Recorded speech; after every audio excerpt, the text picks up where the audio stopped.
Good morning, Samboners, and welcome back.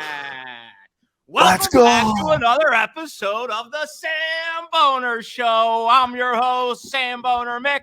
I'm here all alongside my co-host, Mr. Colin Thompson, and a very, very, very special guest, a two-time Samboner, Kevin, a.k.a. Grill Guy. Yeah, what's going on, dude? What's up, dude? Samboner out.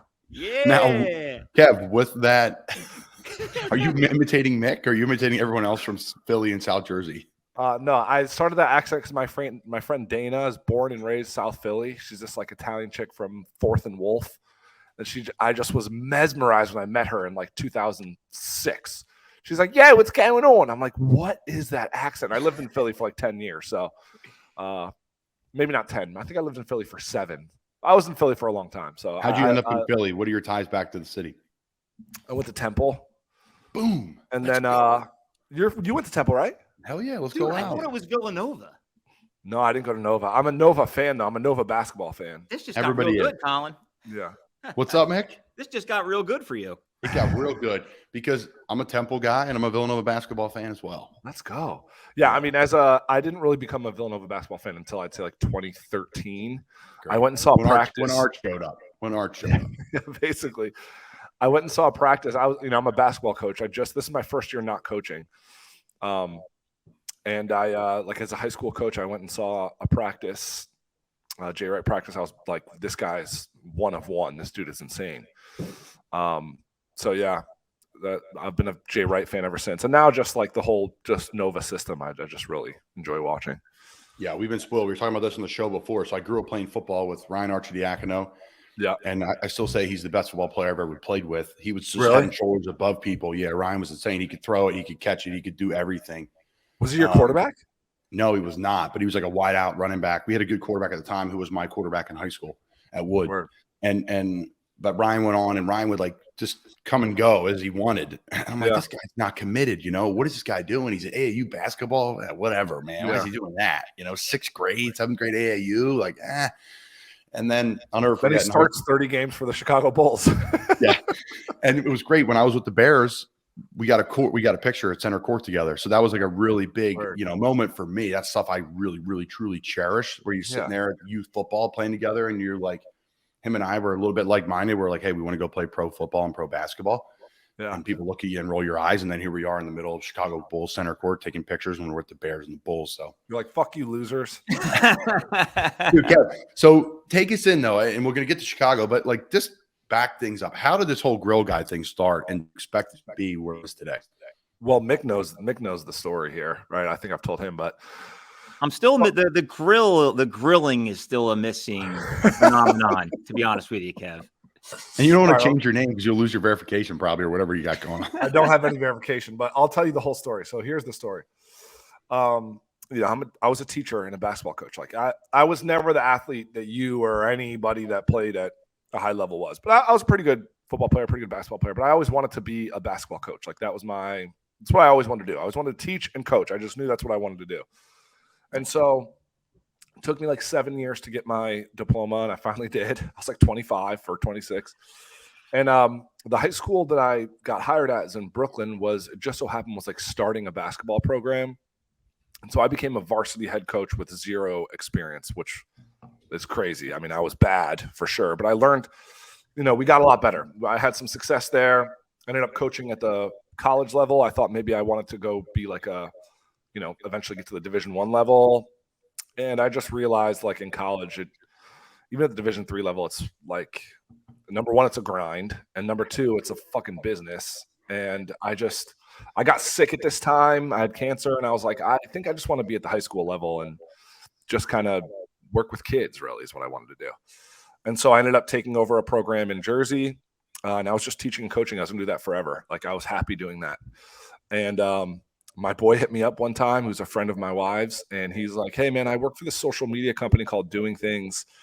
He's like, we're trying to start a grilling show. We have this Instagram called Grill Guy, but we don't have a face to it. He's like, every time we sit on meetings on this, I just picture you doing it. This is like what you do on your own personal Instagram. And so backtrack, he had seen that because like during COVID and when I was sick, I would cook a lot and do cooking videos on my personal Instagram just for fun. And so I started out doing that. That's what like the page was at first. It was like a cooking show, and it was not funny, and it was like boring. So you want me to be funny? Yeah. So I eventually just started making skits like on TikTok. I learned how to edit on TikTok. I mean, dude, I was like a mid 30s. I didn't know anything about the internet at all, really. I was scrolling on Instagram. That's it. And I learned how to like edit, and I just started paying attention to it. And I was like, all right, let's fucking do this. And like a year and a half later, I'm now full time with doing things. And I just make videos like every day, do podcasts every day, dude. Like help us understand like what goes on in the household of the grill guy. Like, first of all, how does your wife tolerate it? And when you kind of do a little spoof that ties in with your wife, do you have to run that by her first, or does she just find out about it? Okay, so I shouldn't say never. There are times when like if I'm pushing the line, I'll like be like, babe, I'm gonna post this. Like, are you cool with this? And she's always cool with it. But most of the time, like if I know it's just like funny stuff, it's not like toting the line, so to speak. I just like wait for her to react to it. So I'll be downstairs and I'll post it, and she'll be up on meetings. She works from home most of the time, and she'll get like a break, and I'll hear the video going, and I'll be like, oh shit, does she think it's funny? And then like she'll start laughing. I'm like, okay, good, we're good on that one. No, but it's cool. Like she's a good sport about it, and half the time I'm making fun of her, so she's like, she's down for it. One of the people you're making fun of, actually, he's about to join us, and Mick's gonna have to introduce him. Who do we got? Yeah, what's going on? What's up? Yeah, South Jersey's finest, Joe legend. Perry in the house. Absolute legend. What's going on, guys? What's up, man?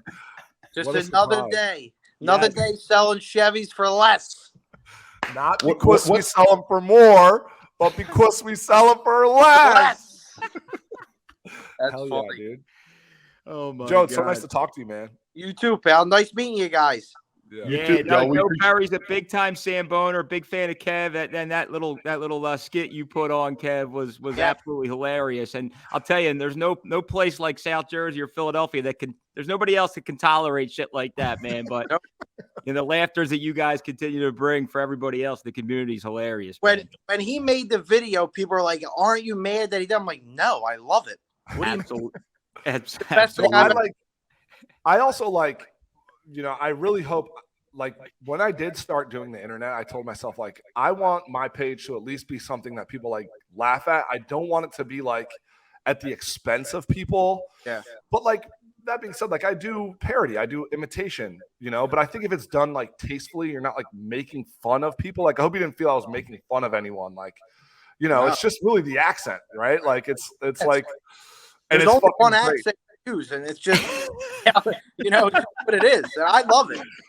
Dude, Joe, I'll tell you what, the first time I did the Jersey accent, or like the Philly, South Jersey accent. I did it for like when James Harden first got traded. Yeah. People I got reposted on Barstool Philly. People were like, fuck you, dude. Like, don't you ever kick your ass? You ever come to Philly? Everybody takes everything too serious. It's crazy. It really is. Yeah. No doubt, man. No doubt. So, Joe, where are you Samboning today? So today I'll probably do Croce's, Cherry Hill. Do you ever have Croce's? Croce's? No, I haven't. Yeah, it's a little Italian deli. It's right across the street from one of our dealerships. It's like a mom and pop Italian store. It's really good. Have you guys done Lilo's? I heard Lilo's is just coming on the scene strong. Mick has Yeah. time. So much for the grill guy watching my videos. Yeah. No, I know you did, Nick. I know you did, but I was asking the other guys. I know you did, because I just saw they reposted you like yesterday, I think, Mick. Did they? Yeah, they just Touche, Mick. Yeah. Nice. Joe, have you been to Lilo's? Yeah, I love it. I think it's unbelievable. I went like 3-4 months ago, and it's in my top 5. Yeah, wow. It really is. Yeah. I got to get back. I You know who we get to cater our lunch at the dealership every Saturday? Angelo's. Oh, do they? So I've been friends with him for about like 10 years when I got in the car business. He was around the corner from my dealership. So I used to go there and just eat lunch, and we used to bullshit and talk. And then he blew up, and he never forgot me. He still caters my lunch every Saturday. Awesome. That's That's awesome. It's the kind of Joe, guy where he is, man.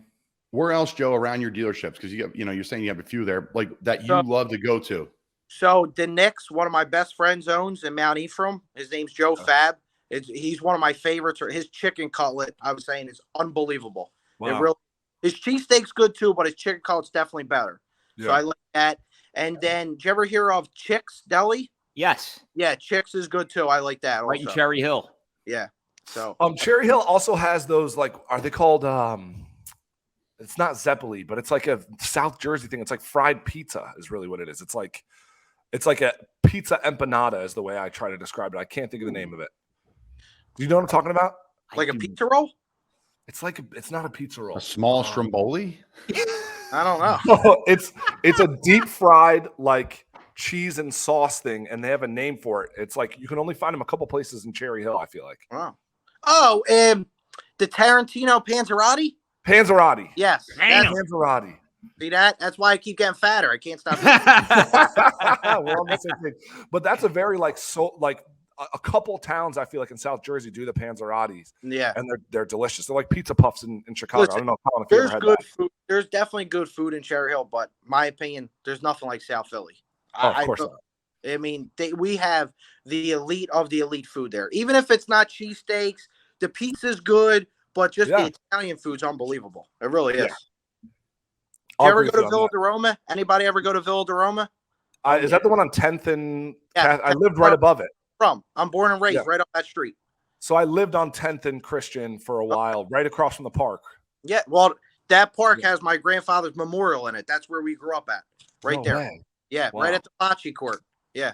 Yeah, wow, Love that's that. great. Mhm. But you can't. South Jersey, I mean, right across the bridge, though, Joe, it's practically Philadelphia. I mean, Absolutely. You got Dick's, you got Lilo's, you got Cockadoodle Dan's, you got Corson's, you got Dars. I mean, there's a ton of joints. Did you have Cockadoodle Dan's chicken sandwich yet?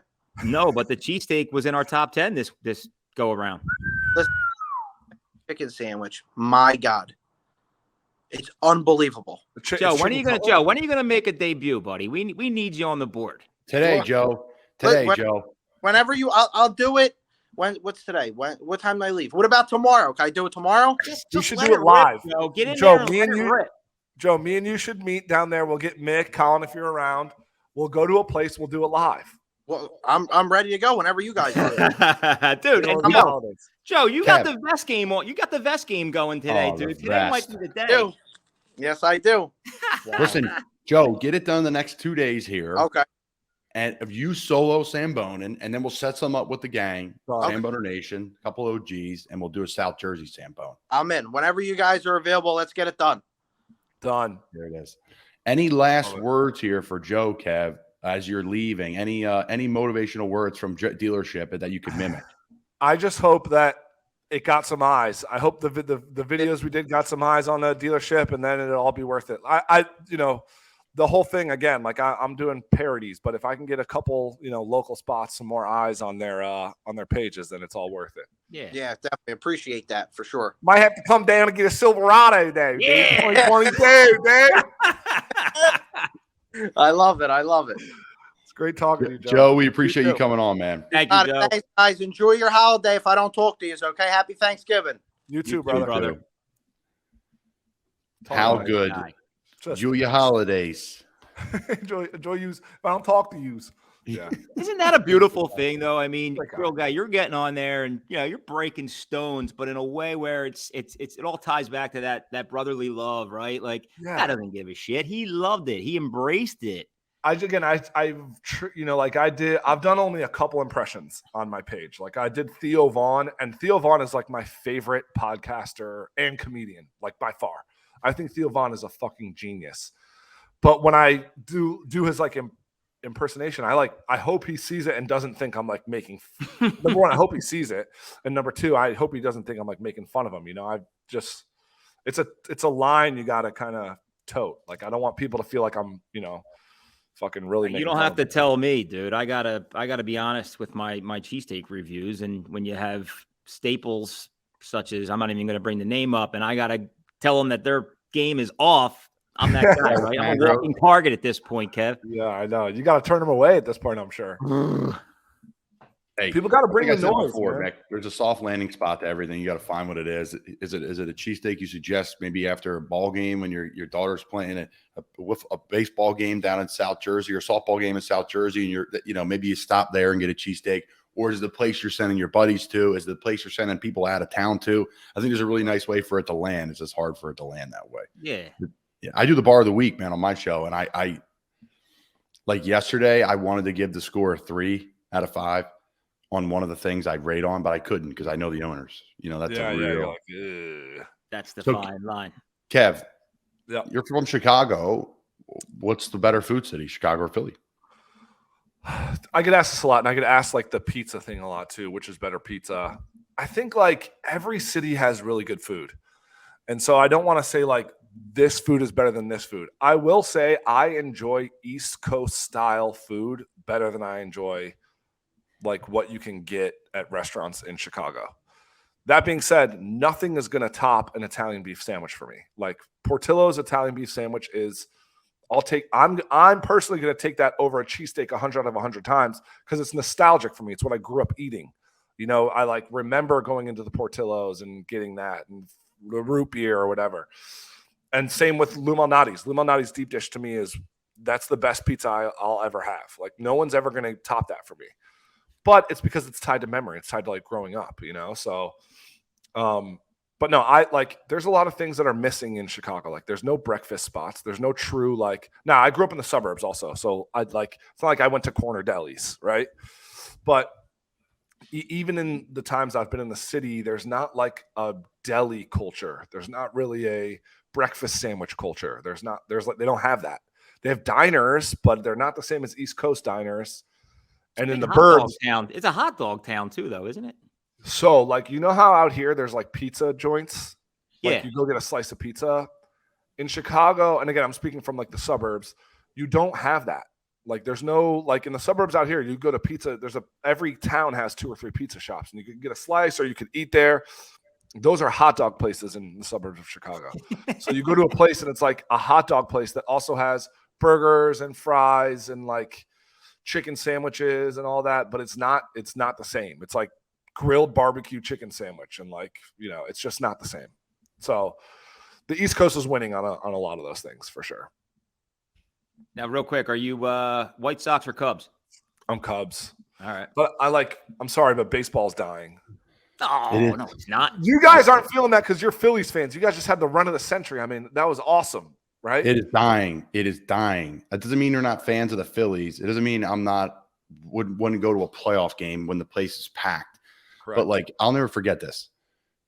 I took my wife to a Phillies game. It was Aaron Noll's first start ever.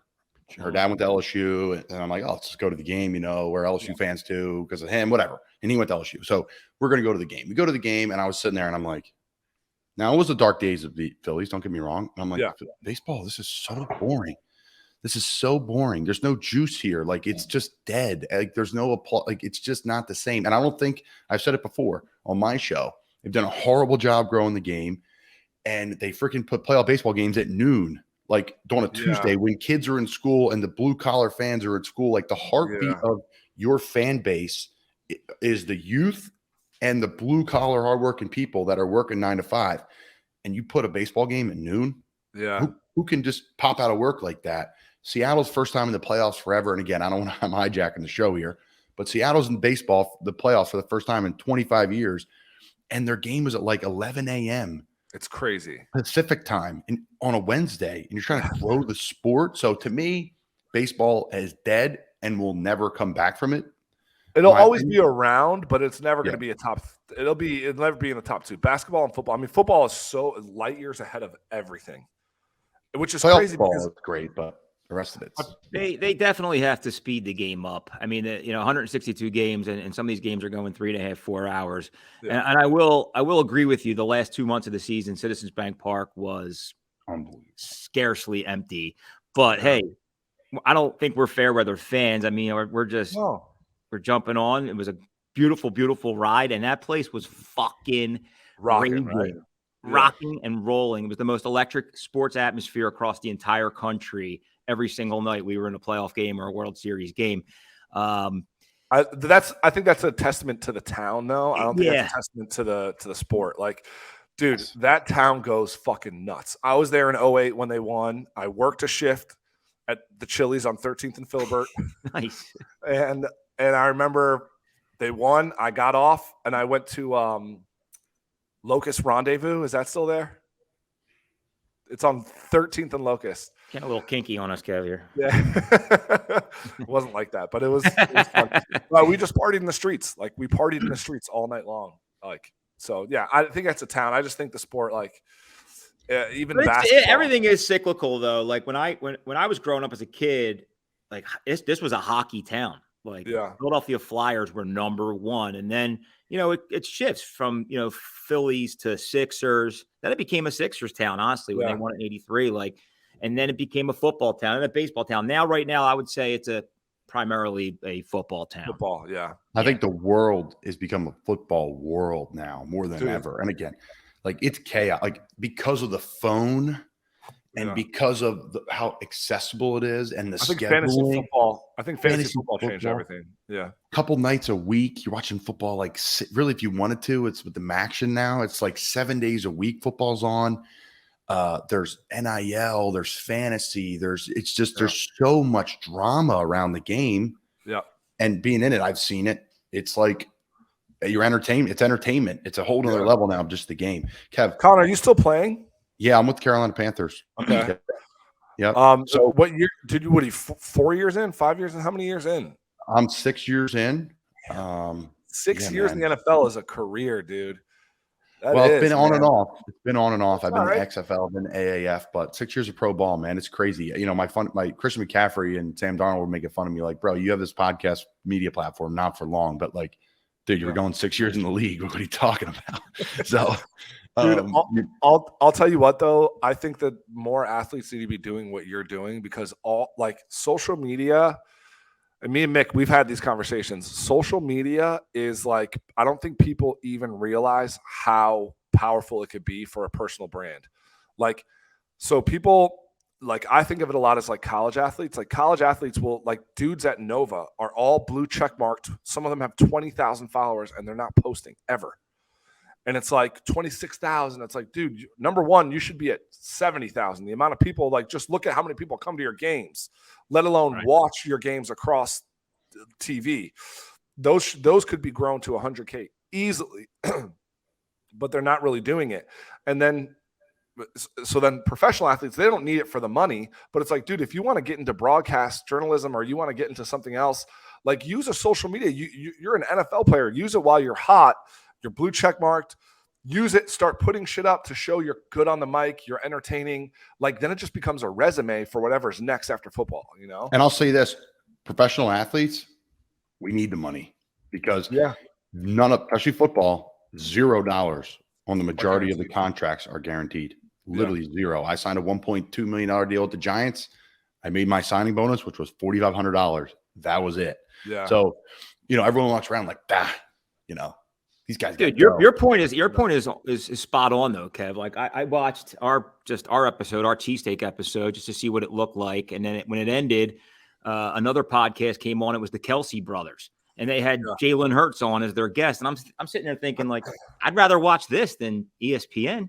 Yeah, and those guys are hilarious. They are. Those dudes are hilarious. I think Kelsey can control the narrative. They control their own narrative, right? Like, there's no one like writing their story for them. Like, it was great. Like, you have like reporter X from Philly who I always make fun of. They're like, and they hate Carson Wentz. And then it's like Kelsey trades jerseys with them, and like players are like praying with them after the game. And like they're on the podcast talking about how it was great to see Carson. And I just like hate, it makes my freaking skin crawl. I'm like, stop going for clicks.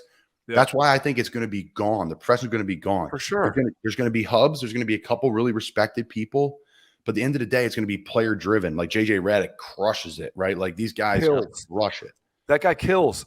Quentin Richardson and Q Rich and Darius Miles. They have one of the biggest podcasts out. Like, they're huge. So, like, podcast is only one form of it. Also, it's only one form of media. So, like, if you become a professional athlete, and I think about it a lot with college kids, dude, you're at UNC. Like, maybe you're never going to get like looks at the NBA, or maybe you do get a couple looks and you're in and out, but you're at fucking UNC. Like your social capital is the highest it's ever going to be. You should be capitalizing, growing your social media, using all of that to like get a bump so that you'll have that forever.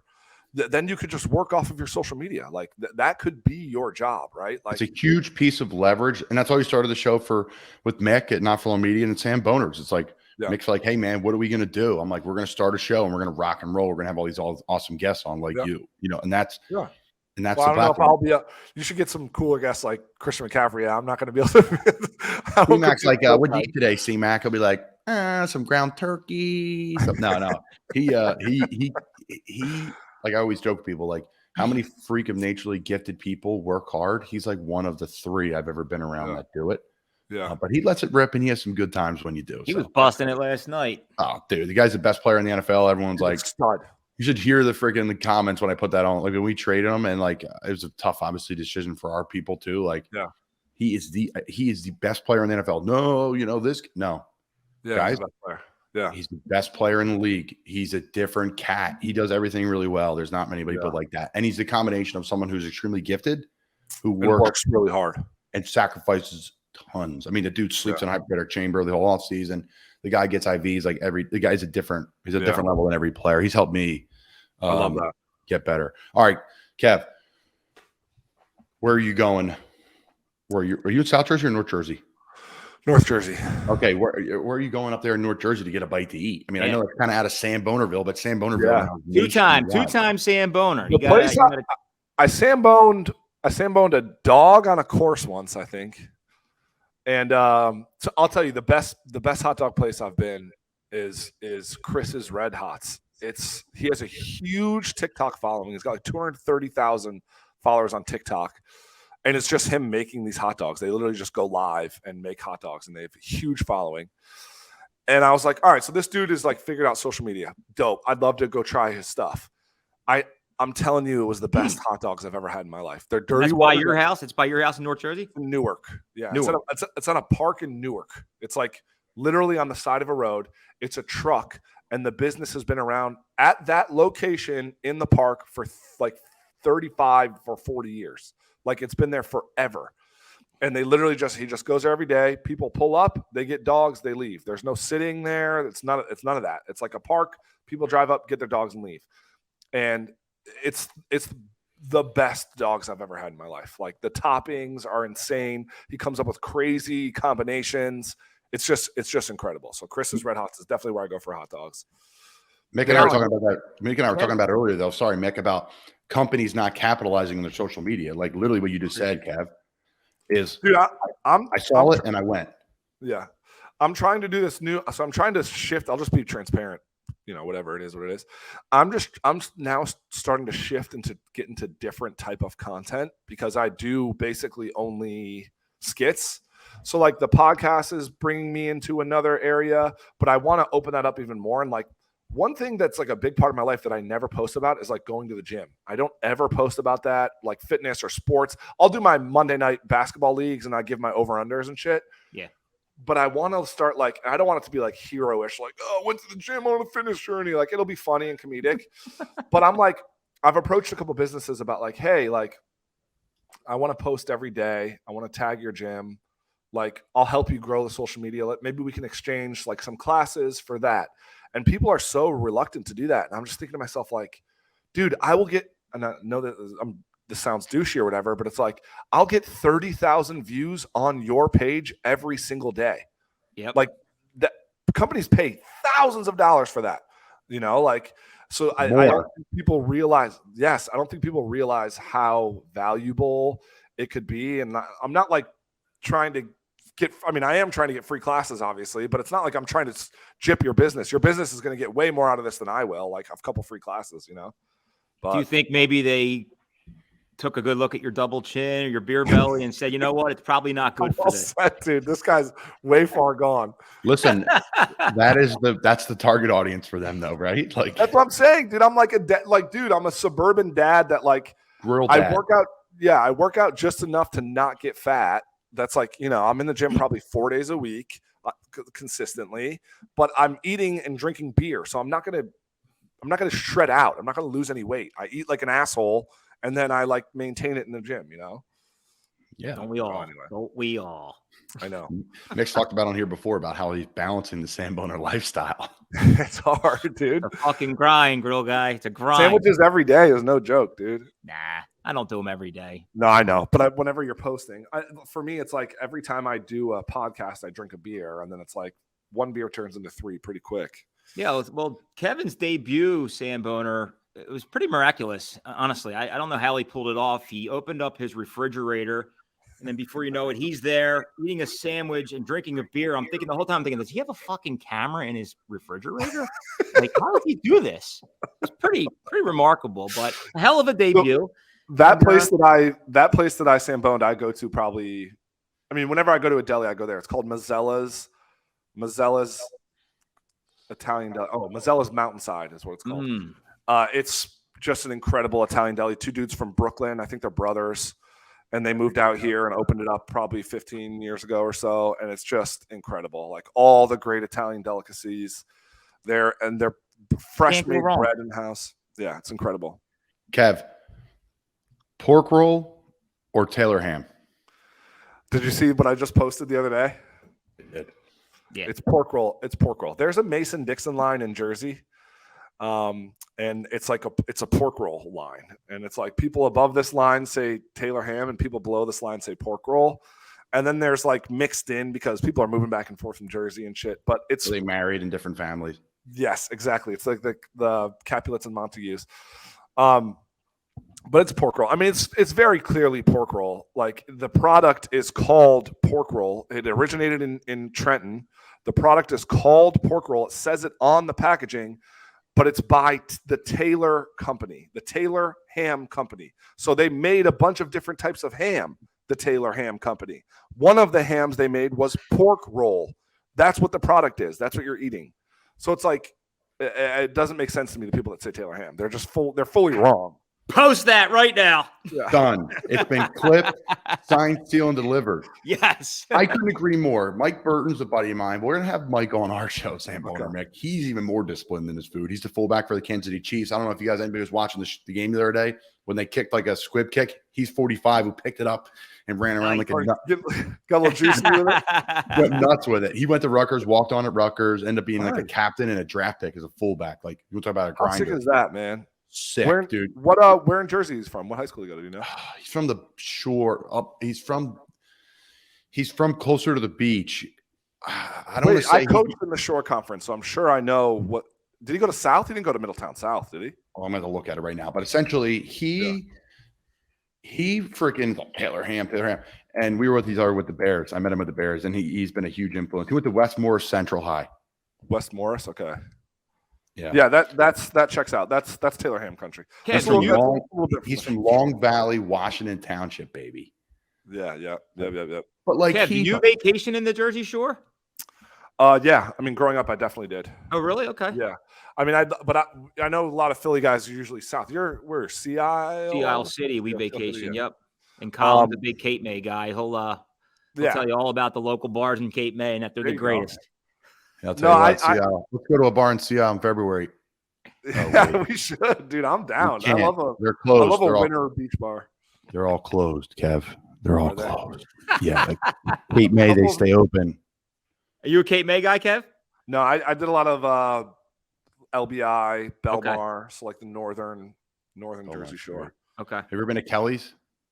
Where's that? In Belmar? I'm trying to think. Great bar. Yeah. Unbelievable. Kelly's best Reuben in the freaking planet. Yeah, it's old school, super brown inside. Yeah, yep. I've been there. Nice. Best Reuben. Nice. Belmar's got a lot of great spots. Great bar scene in Belmar. Great bar scene. Bar scene. Again, open year round. All right, Kev. So, I had a buddy of mine who was at the Bears who's from Philly, and he was scouting for the Bears, and now he actually scouts for the Eagles. His name's Brad Obie. I'll just shout him out. Appreciate you listening to the Pod, Obes. Great guy. And so he's with the Eagles now. But I'm like, Obes, okay, what's the difference between the Philly sports fans and Chicago sports fans? You've been in both places. He's like, the Eagles fans ride the roller coaster of emotion up and down, and it's you're the worst team, and you should be the first pick and trade everybody, or the best team and should win the Super Bowl. Bears fans are very consistent and very kind, and they're kind of the same. They live at a 7 out of 10, 6 out of 10, where Philly lives at a 9 out of 10 or a 1 out of 10. That's how you described it, and I thought that was pretty fair. What are your thoughts on that? Yeah, I think that's fair. I also think we've just been bad for so long. It's like we had our run in 06 with Rex Grossman, and we took the opening kickoff back for a touchdown. Hester doing what we do. And then we lost the Super Bowl. And since then, it's just been it's tough watching the Bears. I mean, this is the first year that our offense has been good. I feel like every other year, I know we won 12 games a few years ago. We lost on the double doink to the Samboner Mick Eagles. Yeah, man. But it's been difficult. I also think just people in Chicago are just Midwestern people. They're just like nice. They're just kind-hearted people, and so they'll break some balls if like the other fans come, and they'll be like boo, but it's more like a boo. You want a beer? Come on. That's like what it's like. I'll never forget, like one of the first nights at Temple, these dudes like, and this is like classic Philly. I mean, it was drunk. It's classic drunk 19-year-old Philly. These kids would walk up to people. We were outside our dorm, and they're like, "Yeah, who's your favorite football team?" And if someone says like someone would be like the Giants, they'd be like, boom, and just punch them in the face. And then go to the next person, like, yeah, who's your favorite football team, dude? And they're like starting fights. I'm like, wait, this is real about Philly. Like you hear about it, but it's true. Like they are passionate, and like I would never go to a Phillies game. I mean, Eagles game in a Bears uniform ever. I just wouldn't do it. You know, it's funny you say that because the group of OG Samboners, they'll to this day still bust my balls. I was a little cocky back in the day. I think I was like 17 or 18 years old, and we're at a Birds game, and I see this kid. Trust me, folks, I'm not that big of a dick, but I see this kid wearing this like royal blue and white jacket. It wasn't even a New York Giants jacket, but I was a total asshole, underage drinking, and I start to call this kid out, and my buddies are like, Mick, it's not even a Giants coat. I'm like, but it looks like it. Yeah, but it looks like it. And I regret it to this day, but you're spot on, man. There's just like I feel bad for the guy that walks into Lincoln Financial Field wearing a dude. I wouldn't do it. You got to know better. You got to know better, man. Like it's not going to be fun. It's not. And it's the truth is, it's not friendly. They're not like boo. They're like. Fuck, like I love that kid that's getting yelled at by the Vikings like older lady, and he's like, "Go Birds!" Oh, that's classic. That's classic. We just had we just had the guy that interviewed him on. You did? Yeah. It's so good. But you gotta know when you're going there. No, shout out to my cousin Sean. He's a big friend of your big follower of yours, I should say. Yeah, and he sent me you that's how kind of I found you. Yeah. And he lives in Medford Lakes, and nice. Okay. Yeah, so I never forget it was the day it was draft day, and I knew I was going to get drafted. It was, they always say like every team calls you when they want to try to attract you as an undrafted player, right? And they're like, yeah, I think we may draft you here in the 7th round, but they're not going to. They're just trying to position themselves to get you as an undrafted player, right? And do a little recruiting. So my phone started to buzz like 5th, 6th, 7th round a little bit. My cousin Sean, he's like, I love you, bro, but if you go to Dallas, like I can't, I physically can't do it. I'm like, Sean, you don't understand. Like, this is my job. This is my life. Like, I'm going to be paying taxes. Like, this is like how I'm going to start my life and my family. Yeah. He's like, I know, but I do it, dude. Sorry. I can't do it, dude. And he's like, but then I end up going to the Giants, and he's like, okay, I can do this one. Like it's weird. It's weird how they're closer in proximity to the Giants. They don't care as much about the Giants as they do about Dallas. And they've struggled, right? The Giants, they're doing great. Your cousin Sean is not wrong. Like, honestly, if you were playing for the Cowboys right now, there would be no way in hell I'd partner with your media company. Probably, right? You know what's funny is that's great. I was just gonna say, I have a buddy that I played high school football with who ended up going to Penn State. He's from Central Jersey, but he was one of those guys that was a big Cowboys fan in the 90s and always stuck with it. He went undrafted and ended up playing for Miami for a couple of years, and then he got picked up by the Eagles. The first roster he made was the Eagles, 55-man roster. And I remember talking to him, and he's like, yeah, dude, like I don't tell anybody around here that I'm like technically still a Cowboys fan, but I'm playing for the Eagles. Like, it's weird. You grow up a fan, then all of a sudden you're playing for these teams that you like rooted for or against. All of Philadelphia sports media, the radio guys, 25% of them are Eagles fans. You think? Yeah, because they're not from there. Yeah, yeah. Oh, I know. I know they are. But is there a bigger rival in sports than Cowboys Eagles? There's not a more hateful one. Hateful. That's a good point. Yeah. In college, there is. Yeah. Yeah. Like Auburn, Alabama is like deep rooted. You know, it's way. It's like, I would. They're different categories because college football is like we don't really feel it up here in the Northeast. It's like Penn State, Notre Dame, but like down south. When I was at Florida, like every single person flies every single flag. It's extremely entertaining. Like it's a fan for life. It's a much different vibe. Yeah, it's so much different. And like I know, like Ole Miss, it's like there's crazy shit going down at Ole Miss and stuff at rivalry games. Like people will just jump you. Like it's crazy stuff down there. I heard that's an awesome tailgate scene, Ole Miss. That'd be fun. Yeah. I went to Temple 2006 to 2010. So we like never. I mean, up until 2010, I think we won 3 games that year, or 2009, I guess it would have been. That fall, we won like 3 or 4 games. But those first 3 years I was there, I think we won a total of 1 game. So there was no tailgating scene. It just wasn't part of the culture yet. So we would go to the homecoming game every year, but that was basically it. And so I didn't go to a college that had like a dope tailgating scene. You know, it got better. I started at Florida, so that's why I know the SEC scene a little bit.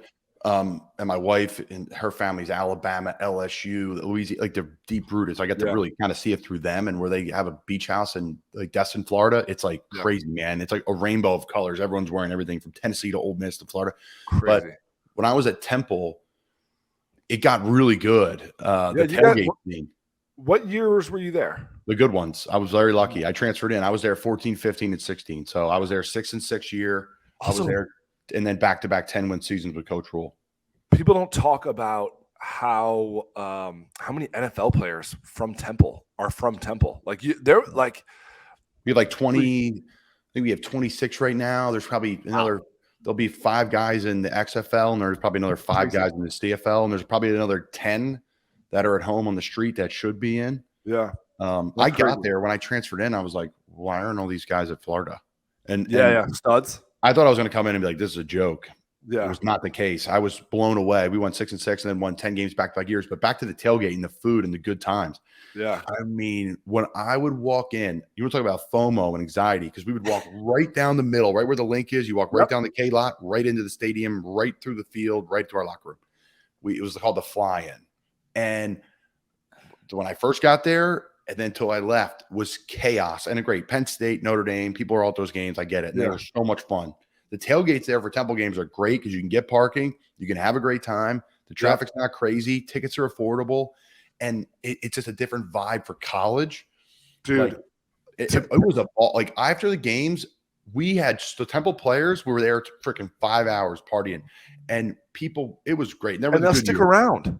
They stick around. It was a good time, man. We do the Army-Navy game every year there. Because my cousin played it. 2 of my cousins played at Navy. So we were doing that with them as players for like almost 8 years straight, maybe 9 because they did a 5th year. So we were going, and we still go, but we were going like tailgating, and then they would come out afterwards. Those were the wildest nights, and that's in December when shit's freezing. Navy's got a great. If you're looking to go to college football games, I live in Navy now, Kev. I live right across the street from the stadium. Indianapolis. Fantastic.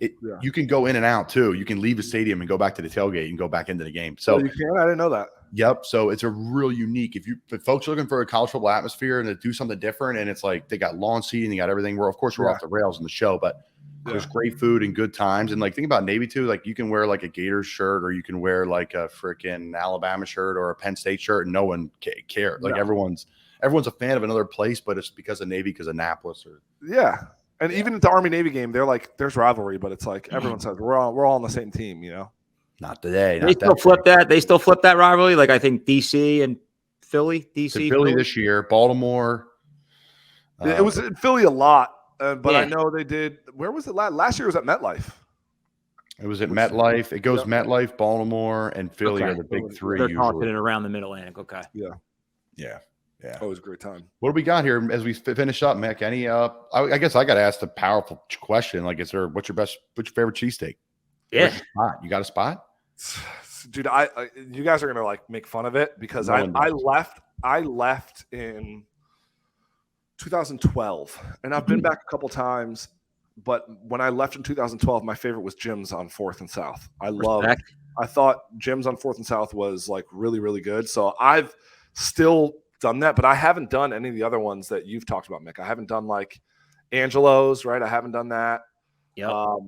I really want to try Lilo's really bad because I see that online. I'm like, damn, that shit looks fire.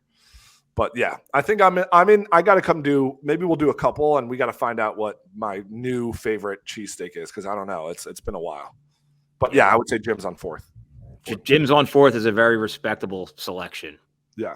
I mean, I wouldn't go Passaginos. Last time I was at Passaginos, I got into a huge street fight waiting for – it was like anybody drunk at 4 a.m, and the kid I was with had a Mets shirt on. So it was like he was asking for it. Only in Philadelphia, man. Only in Philadelphia.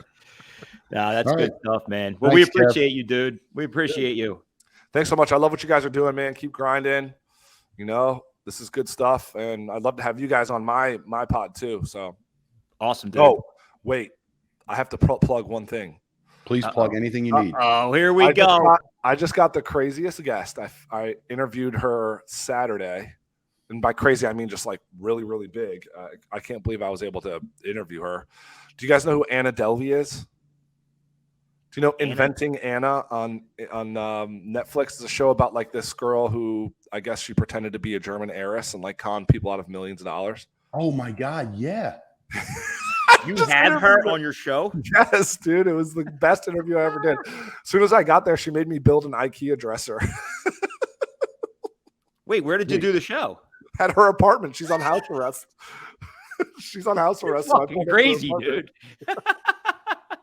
It was the coolest thing ever. Bro, that's going to be massive, man. Good for you. So look out for that coming like right after Thanksgiving. I don't know when this is going to drop, but that'll be right after Thanksgiving. Yeah, a couple of weeks, probably right after Thanksgiving. That's cool, though. That's great, man. Good for you. So Awesome, good man. stuff. Anything else? Can you plug all your social media and all that stuff for us? Yeah, at Grill Guy, GRILLGUI, Grilling is Seasonal. I don't know what season I do it yet, but eventually I'll get to it.